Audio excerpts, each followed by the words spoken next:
Alright, so it's been more than a month since nung last akong gumawa ng video. Masyadong naging busy yung buhay. And I'm here to share with you some of the pairs na na-accumulate from the past, from the past 2 months or 3 months. These are all Reebok pairs.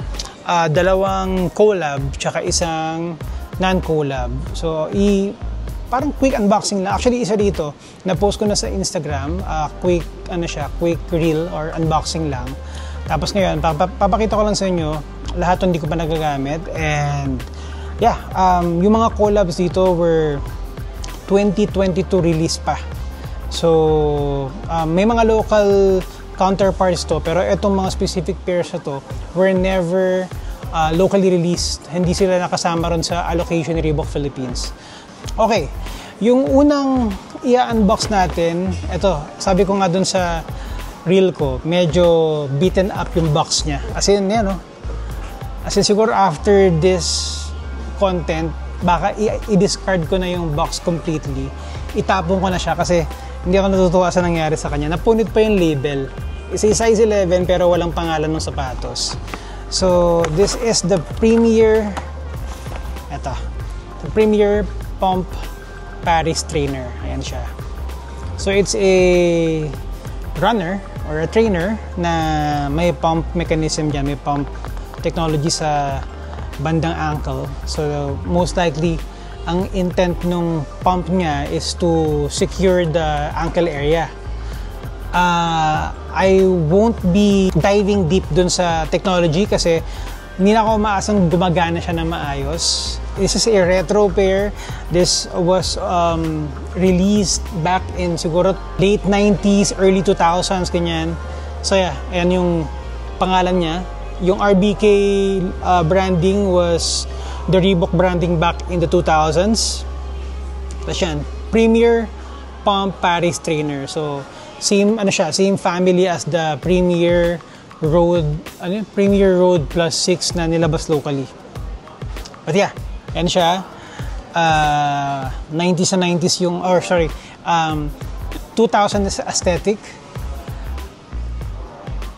Okay, so ito yung non-collab. Puntahan naman natin ngayon yung mga collab pairs. Again, this was both released back in 2022. First one is etong Smiley. Ayan, so nag-unbox tayo ng Smiley dito, yung Shock Attack. So kung hindi ko pa napanood yun, I'll probably link it somewhere there sa description. But yeah, eto, hindi to na-release locally. Yung design inspiration nito, halos kamukha nitong Premier. Ayan. So pakikita ko sa inyo, this is the Zig Kinetica 2.5. So Zig Kinetica, of course, is one of the most comfortable sneakers ng Reebok. Meron siyang Floatride technology na nakukulong sa Zig Exoshell. Ayan. Ayan, yung wavy pattern. This was adapted from the Premier line. Ayan siya. Kasi yan yung Smiley branding. And upper is, synthetic leather, may konting suede dyan. Ayan, Zig. Obviously I haven't used this, but yeah. And yung color niya medyo yellow and purple yung sock liner. Kasi yan, nakalagay doon sa loob, take time to smile. You're awesome.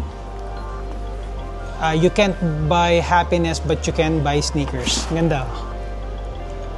Actually, nakalagay din yata sa Shock Attack to, if I remember correctly. But yeah, yung Shock Attack, we put out a video nung bagong release siya. Kasi ito, since hindi siya kasama rin sa batch ng local release, ngayon lang tayo nagkaroon nito. Now, for the last one, ito yung pinaka wild, literal, dun sa batch ng mga sapatos na to. Wild siya kasi this is a part of the Jurassic World collaboration. Ayan. So, ano ba yung in-unbox natin Jurassic World dito?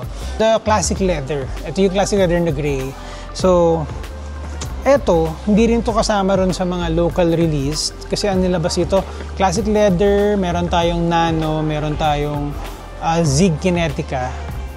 Pero eto, hindi ni-release. This is a retro pair. This is the Answer. Yan, Answer DMX, the first official signature shoe of Allen Iverson. Of course, some may argue na Reebok Question yung first. Pero ito kasi, Answer, meaning the answer. So, nakapangalan mismo sa kanya. And tara, tignan natin. I said pinaka-wild sa batch ito kasi Jurassic Park nga diba? Dinosaur. Pero ito pa yung design niya. So sa mga nakakaalam sa sapatos na to, sa Answer DMX, by default, hindi ganitong colorway yung mga OG colorway niya. Mukha na siyang paan ng dinosaur because of the pods, or the DMX pods. All the more, ngayon, itong edition na to. Tignan nyo yung likod. May mga spike pa yan. Dito usually yung i3 logo.